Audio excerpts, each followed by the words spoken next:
Do you yearn for travel that involves outdoor adventure and learning? I do. I also have a passion for all things farming and agriculture.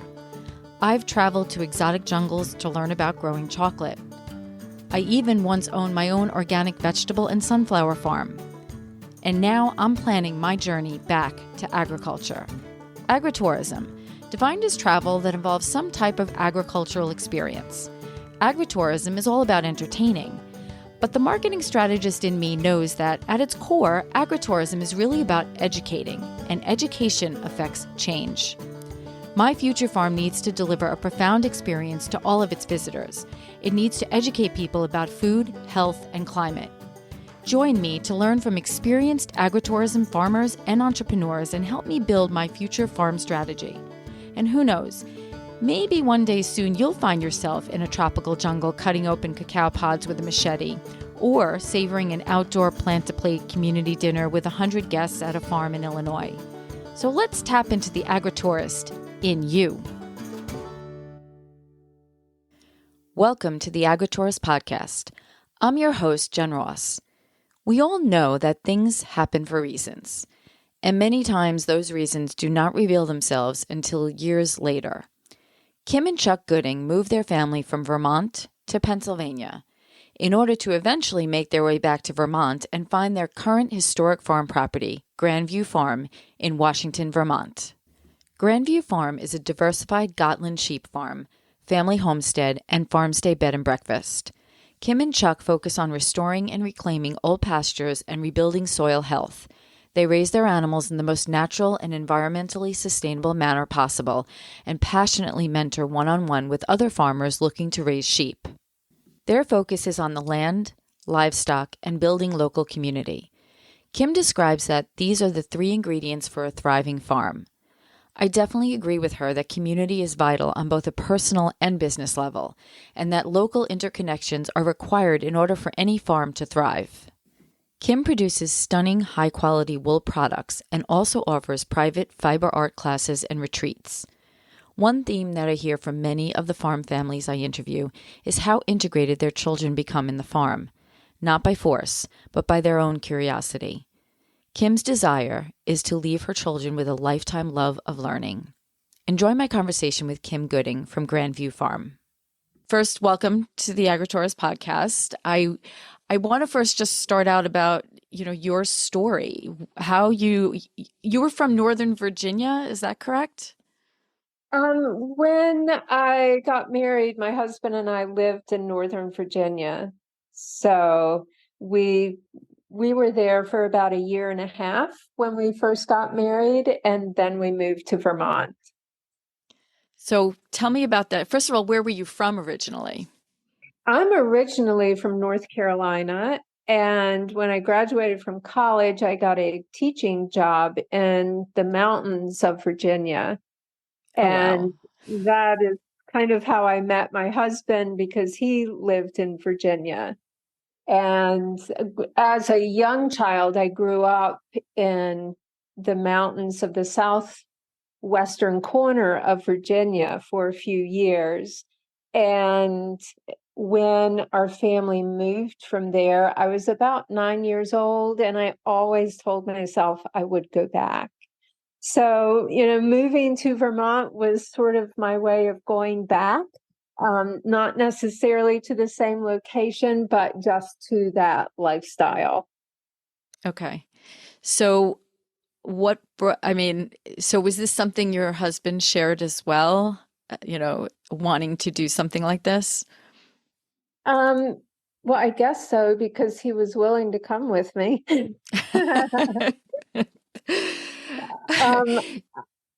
Yeah, it was probably more my desire than his to return to that lifestyle, but he was certainly game for it. So that was good. So how did you go about finding this property? Because it sounds like, from what I was reading, it's a very unique property and it has a lot of history to it. Like, how did that process go? Because I know even in my, looking for property is not easy, especially in a different state. Yeah. Especially when you might have had a vision too, I presume, of what you wanted to find. So tell me about that journey. Yeah, well, actually, when we moved to Vermont, we rented an apartment in a village, and we lived in that apartment for about a year. And then we found a property that had 10 acres, and it was an old cape. It was probably 250 years old. And we lived there for 15 years, and we had a little homestead. We raised our kids there. All three of our children were born when we lived on that property. We had a large garden, and we were producing almost all the food that our family ate. Wow. And the one um, downfall of that, well, there were two things about the property that were challenging. One was that our back property line was the interstate that runs through the center of Vermont, and we could hear the traffic. And because I stayed at home with my kids, I heard it 24 hours a day. And through the years, the traffic on the interstate increased, and it was really starting to bother me. My husband, it didn't bother him as much because he left and went to work all day. But for me, it was a constant background noise. The other challenge with the property is there was no barn.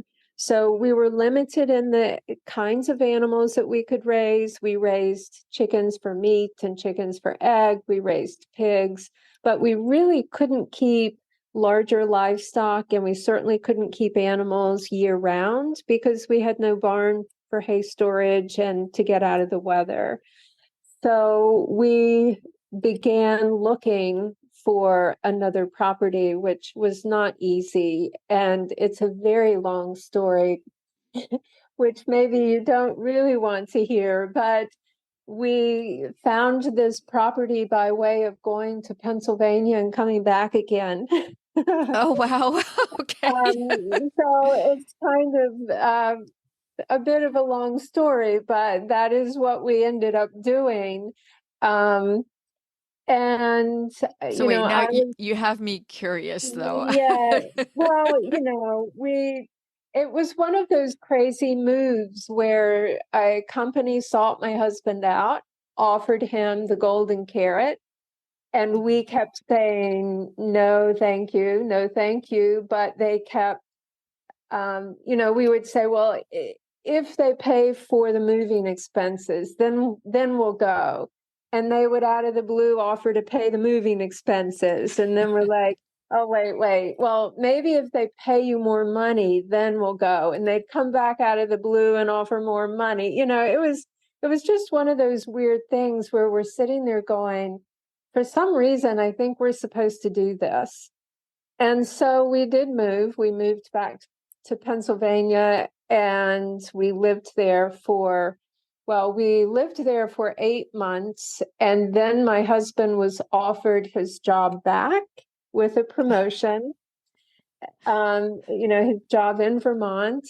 And we told him we couldn't come back until we sold the house we had purchased. So we took another 7 months to sell that house that we had purchased in Pennsylvania. Then we're coming back to Vermont in the winter, and an old neighbor who lived in the house that we had sold in Vermont said, Kim, the people that bought your house are trying to sell it. Why don't you call her? So I called her up and I said, hey, I hear you're trying to sell our house. And she said, yeah, you want to buy it back? And I'm like, sure, we'll buy it back.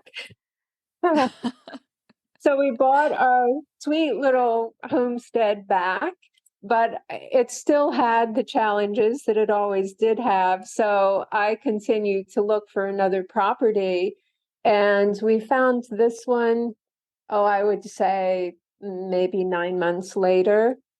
And we sold it again. So but all of that to say, in the end, that move to Pennsylvania allowed us to purchase the farm property that we're currently on Wow. because Okay. we bought a home. We put a lot of sweat equity into the home and completely finished the basement. It had one of these walkout basements and it was unfinished. And so we finished it, sheetrocked it, divided it into rooms and put flooring in. And that allowed us to increase the price of that house, even though we had only owned it a short period of time. And it was because of that process that we had the cash we needed to come into this farm property. Excellent. Excellent. Yeah, So you yeah, sold your other Vermont, your yes, recycled home a few times yes, over. And yes. now, and just tell me a little bit about this property that, how long have you been here now? We've been on this property for 20 years. Oh, okay. And how many acres is this? It's about 16 and a half. But no Um, highways, no no, major yeah, highways. no highways. Yeah. So it's in a very agricultural community within the state, which is nice. When we bought the home, it was being sold by an older couple that had owned it for probably 30 years. And as they aged, they had to give up some of the maintenance of the property. So the garden was overgrown. You could hardly find the door to the barn because it was overgrown. The barn was full of stuff, you know. And so we spent a long time kind of reclaiming the farmland around it, pushing back Okay. the saplings, pushing back the woods that were trying to grow in the pastures, that kind of thing. Um, and it was one of the original homes that was built in this community. The original part of the house was built in the late 1700s. So, and that piece of the house is still standing, it's still part of our home. And then they added on to that in 1850. So, the house is full of history. The original family, whose great great grandparents built the home, still lives within 4 miles of the property. Wow. And, Wow. um, when we first purchased it, we invited them to have dinner with us one evening. And at that time, they were probably in their 70s. Now they're in their 90s. And it was really fun to have them here. They hadn't been in the house in a very, very long time. So we were kind of each giving the other a tour of the home. And, they were telling us stories about when they were children living on the property and, shared with us how the property had changed through the years. So it was really a neat um, exchange that evening.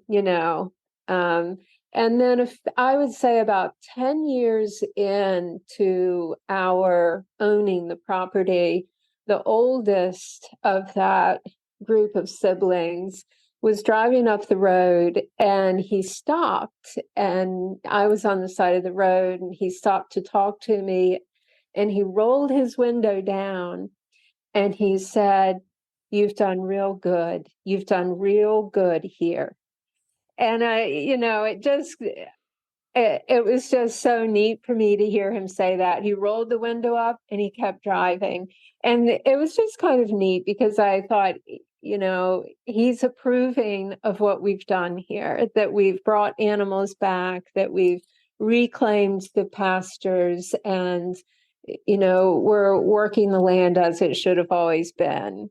And that was That's really, wonderful. really nice to hear. Yeah, heartwarming moment, definitely. Yeah, yeah, So tell me about, so when you first came onto the land, obviously there was a lot of work to do to get it yeah.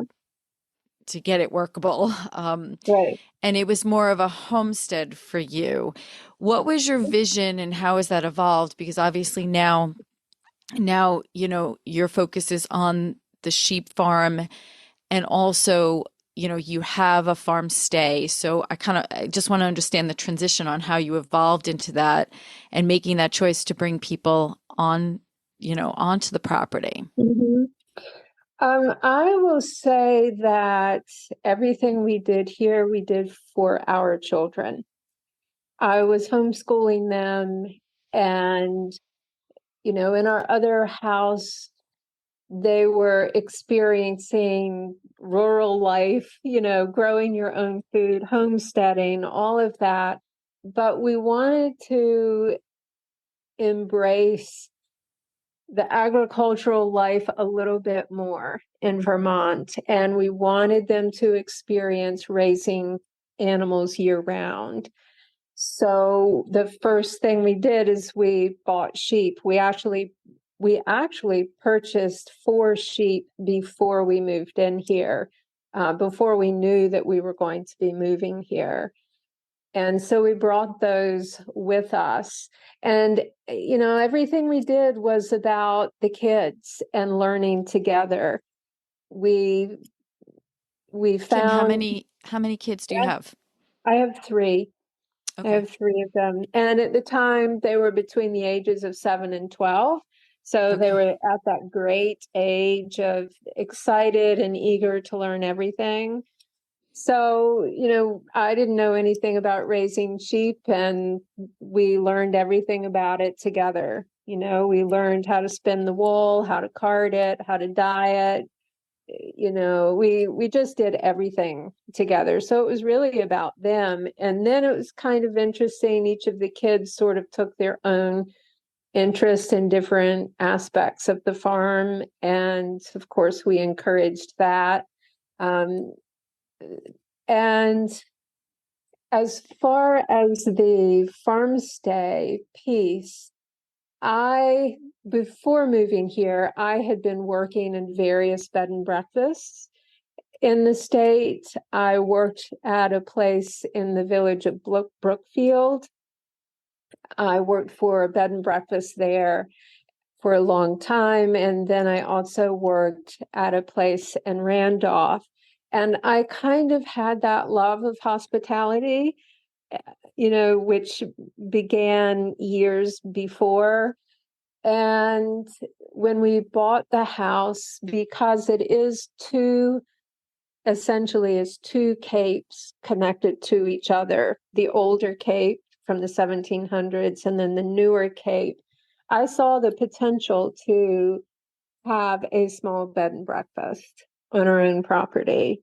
Okay. And and that's what we did. We needed to make a few renovations, not very many, but a few to that older end of the house in order to rent it out. And while we did that, I also was going through the process with the state of Vermont to become a certified bed and breakfast inn. I don't even know if there was Airbnb back then.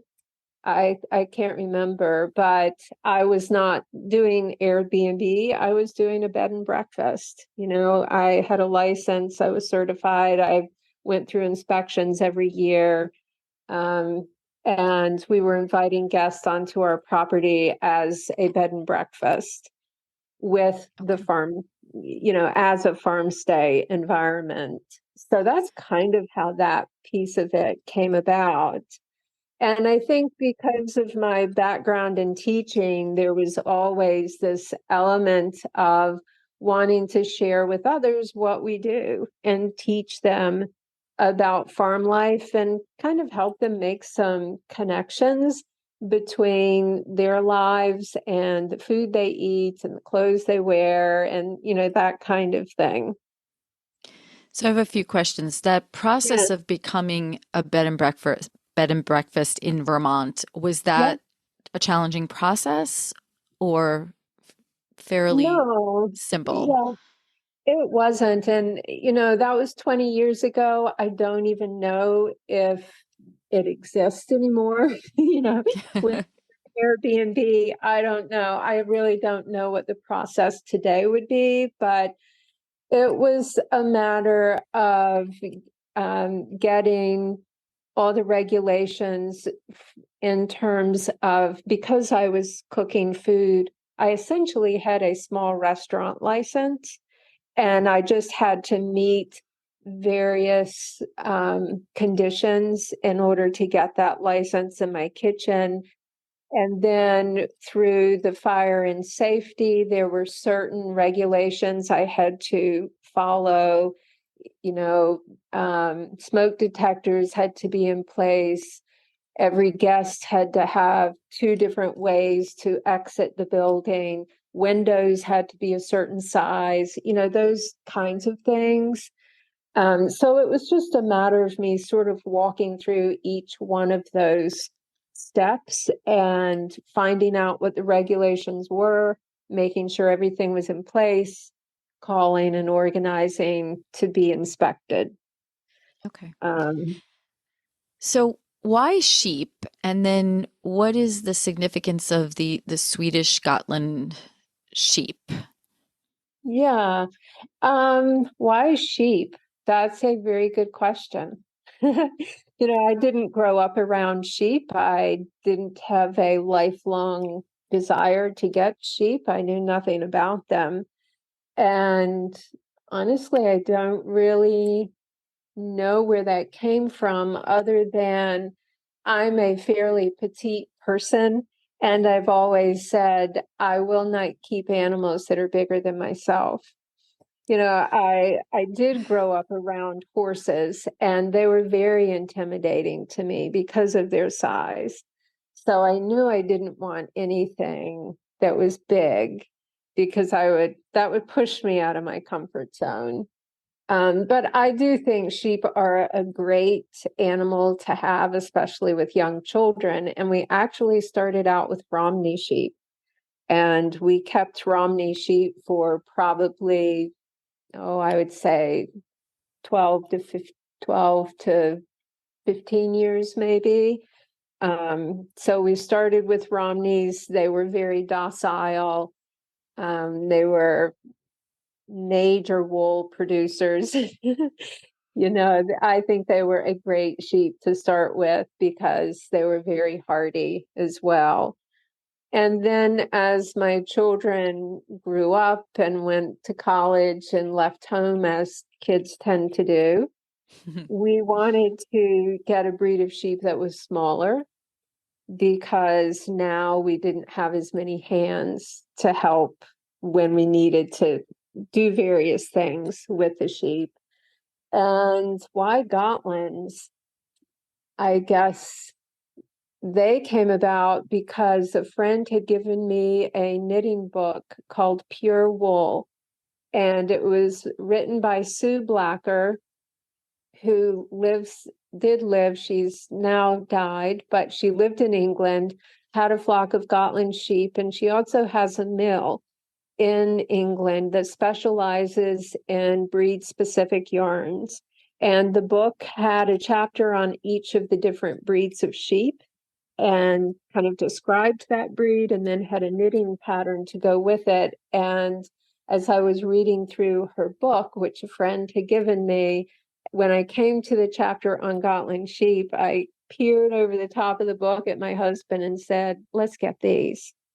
Everything I read about them, I liked. They were small in size, they're very friendly and inquisitive and curious, and they come in a natural gray color that varies from very pale silver to a dark charcoal. And I've always been drawn to the more natural colors. Even though I was dyeing my Romney yarn, I much preferred just the natural colors. So little did I know that they were not easy to come by in the US, but that began our search for Gotland sheep. Okay. So now you not only, well, I want to talk a little bit about fiber art and, you do classes and all Mm-hmm. that you do. And then you also are raising these sheep and helping other people get Yeah. started with this. So let's talk about the fiber art first. Okay. Tell me, first of all, what is it? And then tell me about what you're doing as far as, the classes that you do and how it's integrated even into the farm stay. Right. So, as I said, when we first got the sheep, the kids and I just started on this learning journey. And we found this amazing woman, Robin Rousseau, who lives in Bradford, Vermont, who at the time was teaching a lot of fiber art classes. So, anything to do with fiber, she was teaching it: felting, knitting, dyeing. I mean, you name it, she taught it. And so we took a lot of her classes. The kids took some, but then I took a lot of them by myself and just kind of launched ourselves on this journey of learning not just about wool as a fiber, but also other fibers. Robin, in her spinning class, for instance, had us spinning all kinds of fibers. And, it was something I had never done before, didn't have experience in. And, we just fell in love with all of it. So, along the way, we collected all the equipment we needed for all the various things. And at one point, the teaching began when a woman from Hanover, New Hampshire, contacted me and asked if she could come help me get ready for lambing season. And I said, sure. So, as she and I were working in the barn that winter, setting up lambing jugs and kind of cleaning the barn, getting ready for the lambs, she asked me if our family would be willing to do a summer camp for her and her children. And I said, sure. So, for about the next 5 or 6 years, we hosted a summer farm camp on our property for kids. And as parents were calling me to register their kids for this camp, the moms would be asking questions about what the children would be doing. And as I was describing it, they said, well, I want to come. So it actually became a mother-child camp, but the moms did not want to work with their kids. They wanted to work on their own. And so I taught the mothers, and my children worked with the children. And the two camps kind of ran side by side. I worked on the porch with the moms, and my kids worked in the center part of our barn or in our barn studio with the kids. And it was just a great time. And we had the same core of kids that came back year after year.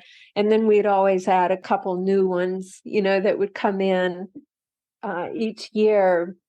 And we did that until they just basically aged out, you know? Yeah, wow, that's terrific. What an experience for your kids too, to be able Oh, to yeah. teach other kids and Hmm. connect on that way in that way. So that's terrific. Yeah.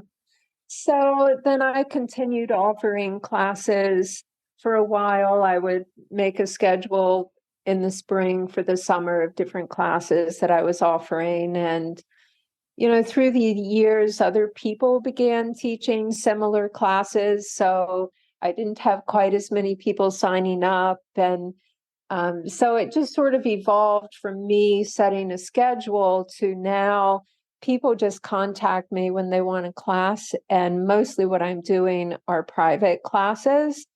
And often people will bring their own group. It may be an individual, but usually there's a group of two or three that come. And some of them stay in our farmhouse suite. They'll stay overnight and take a fiber class. And then others just come day if they live locally. But usually I will get, anywhere from 2 to 3 people in a summer who want to have a private class of some sort. Okay. So if I was to stay at your farm, um, what what is the experience that you promote there? Yeah, it's really our guests who define their experience. I try to get a sense of what they're looking for before they come. Some people literally just want a quiet place to stay. They're really not interested in the farm aspect as much as they're interested in the peacefulness and just having this quiet space. Other people want to be involved in whatever we're doing. They will write to me ahead of time and ask what are the different things that are going to be happening on the farm? How can they help us? That kind of thing.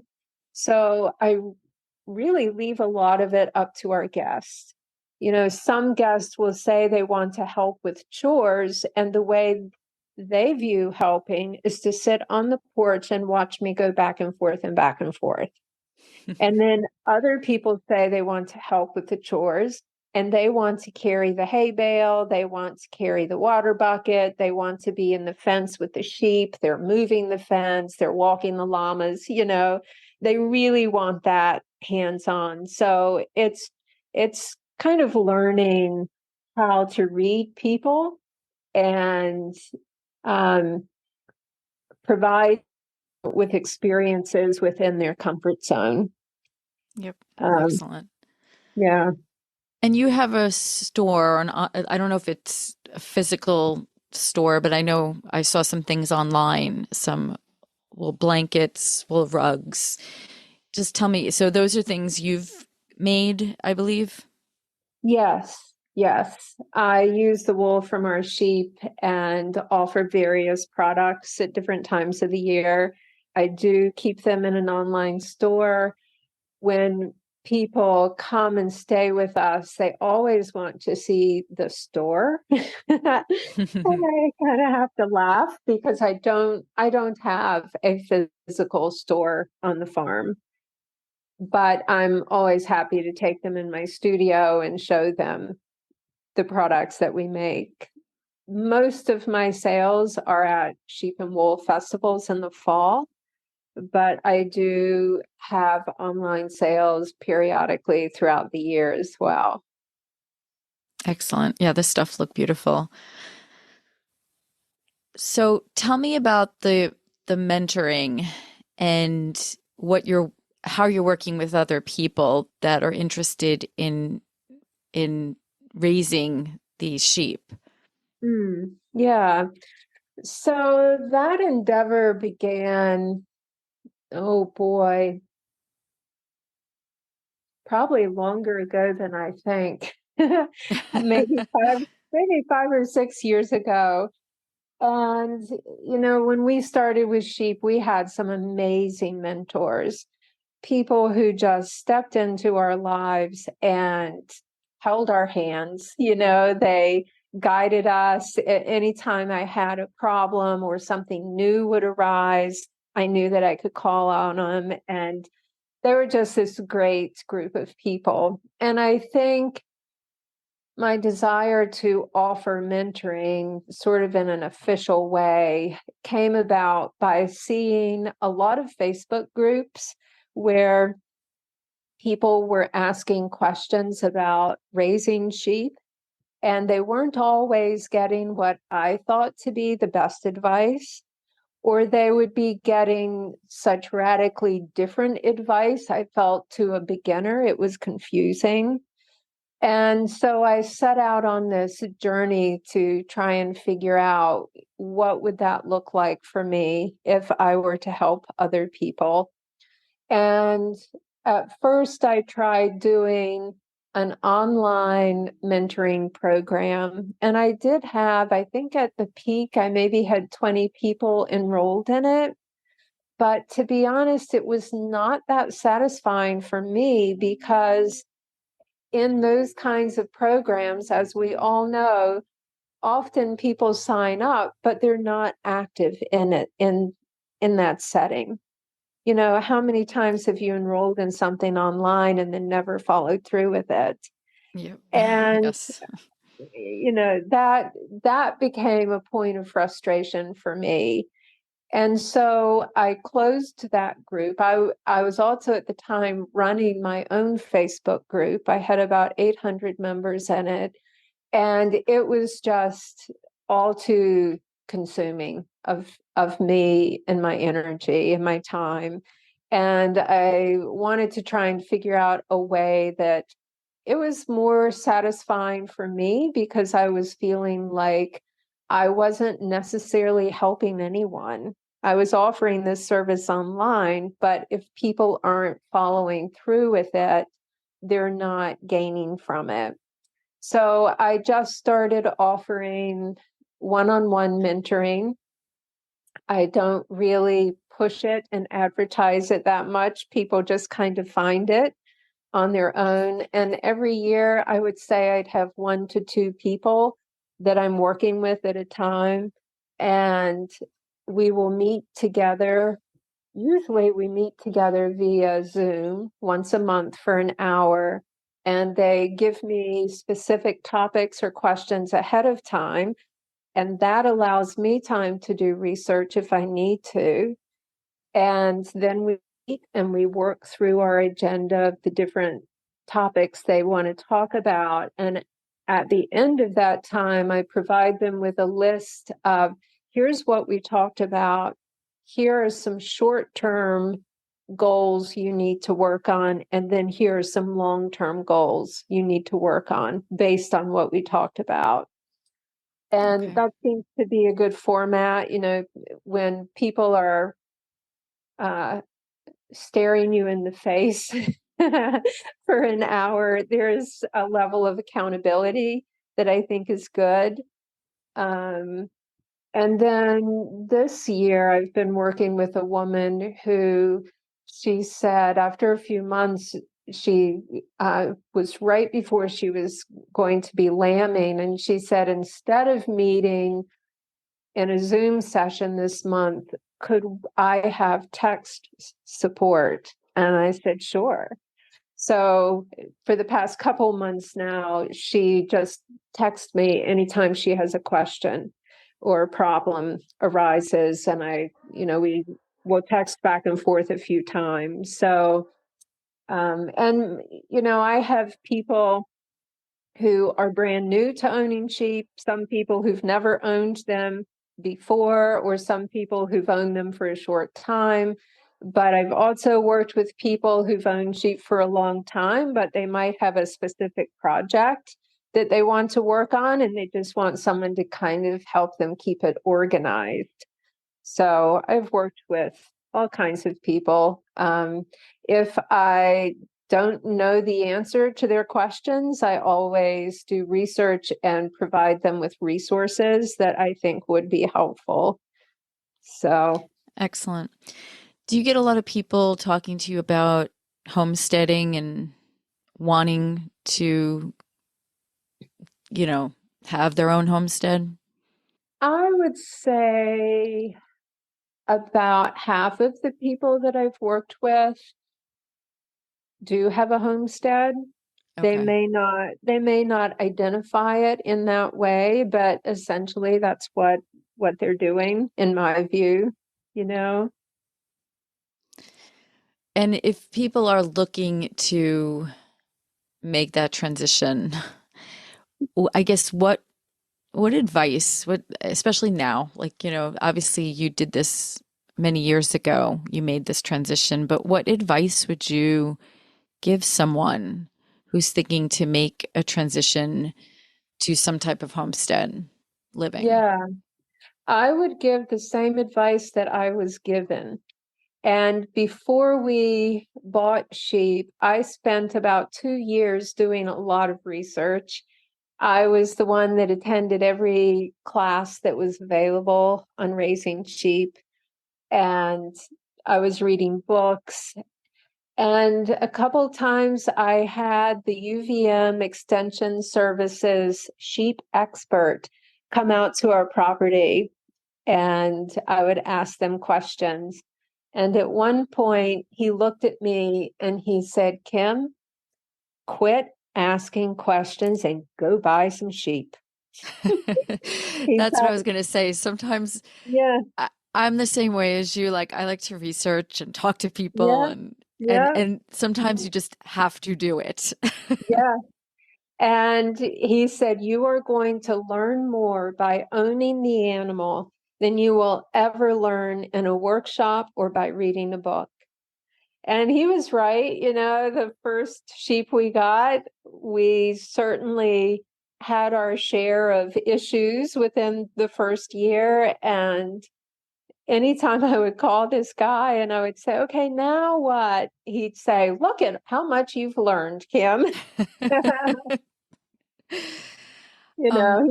He said, you've learned more than some people learn in 10 years. I'm like, oh my gosh. So yeah, no, that's terrific. that's my advice. It's just go get the animals. Just do it, you know? So on your website, you had a page that said it says a focus on practices, and it had land, livestock, and local communities.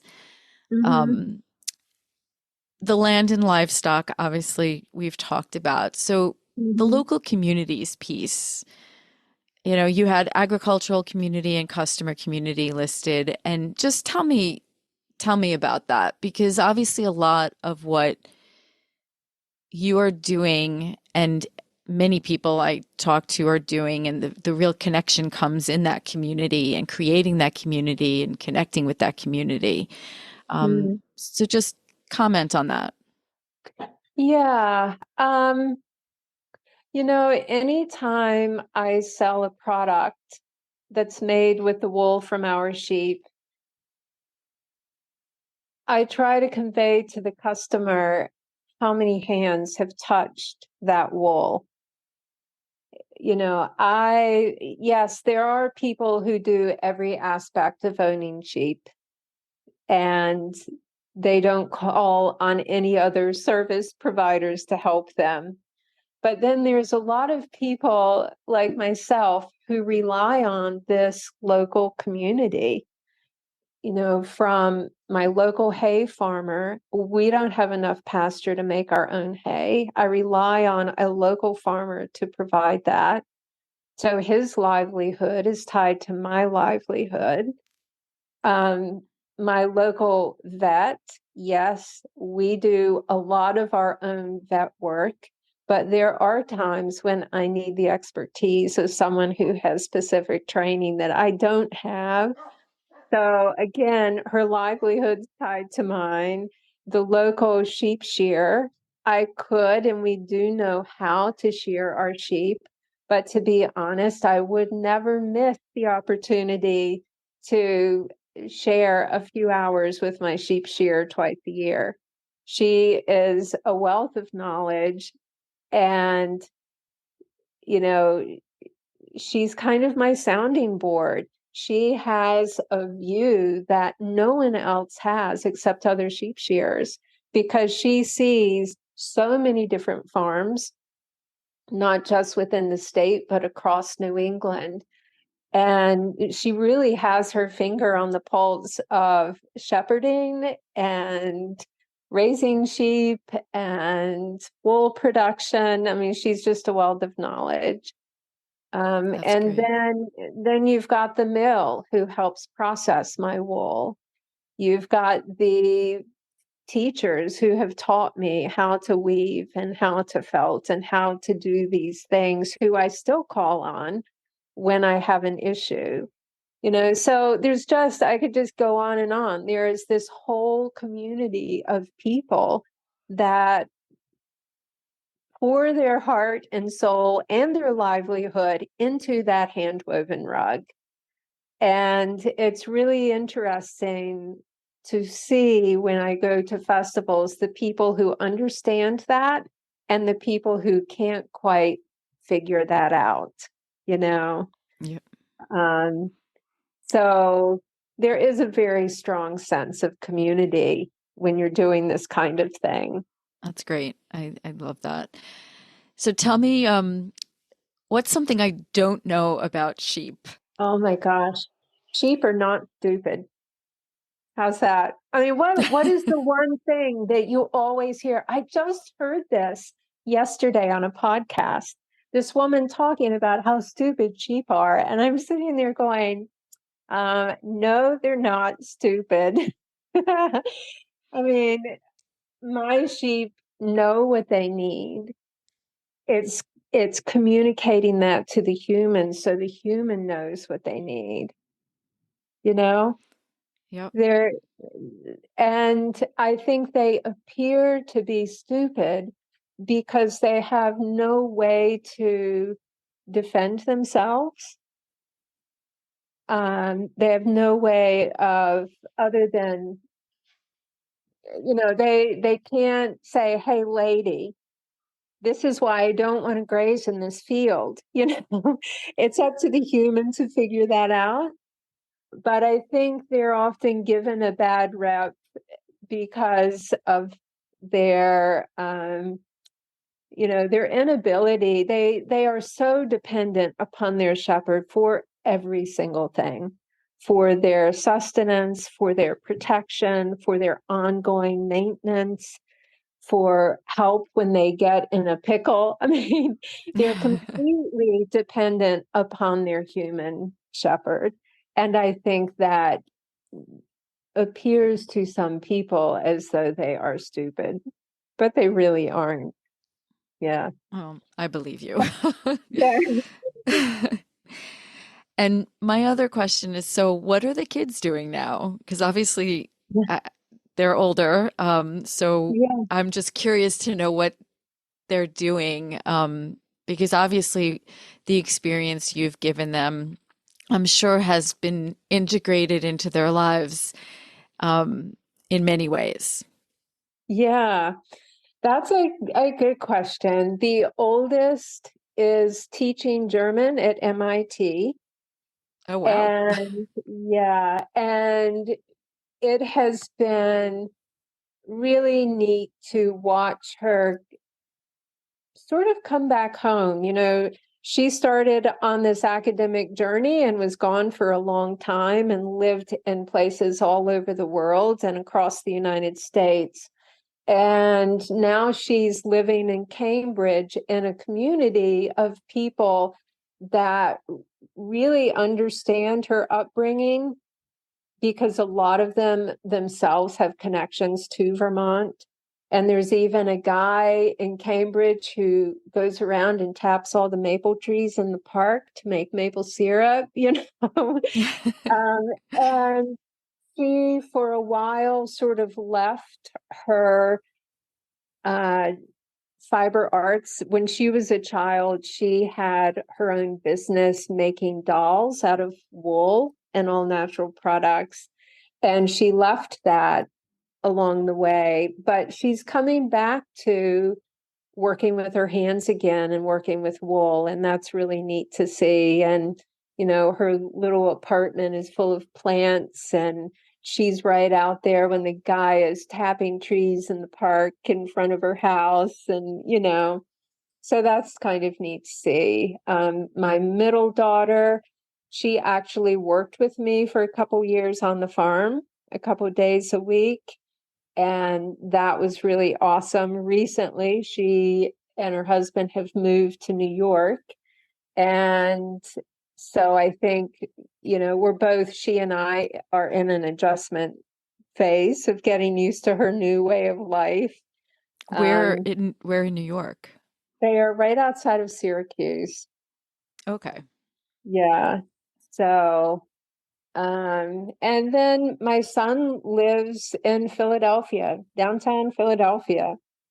But he loves to come home, and I think all of our kids enjoy coming back to the farm and being back in Vermont. And it tugs on their heartstrings when we post in our family chat photos of maple sugaring or going skiing or baby lambs, that kind of thing.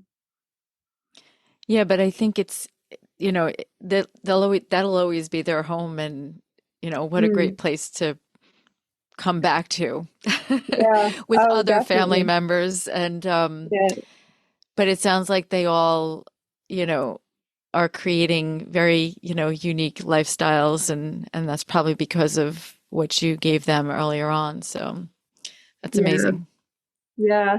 Well, I think the biggest thing that I hope I left with them was a lifetime love of learning, no matter where they live or what they're doing. And I feel like right now, each one of them eh, definitely embraces that. And I think they're not afraid to set out and learn something on their own as an adult. They have that confidence that they can do it, and they know how to get the resources, so they're successful at it. Excellent. That's terrific. Yeah. Yeah. Very inspiring. So thank Well, thank you, you. Kim, for sharing your story and some of the personal aspects of it, because I think Yeah. it definitely helps other, it's inspirational, and there's a Mm, lot of reasons we do things. And yeah. so thank you. I Oh, you're appreciated it. welcome. Yeah, you're And welcome.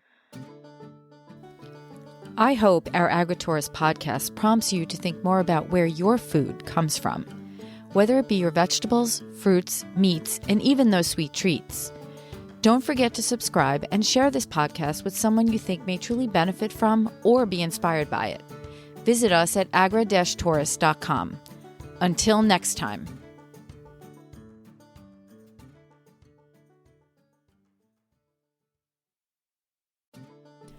As we are learning from many of our farmers and entrepreneurs, strong connections help propel our visions.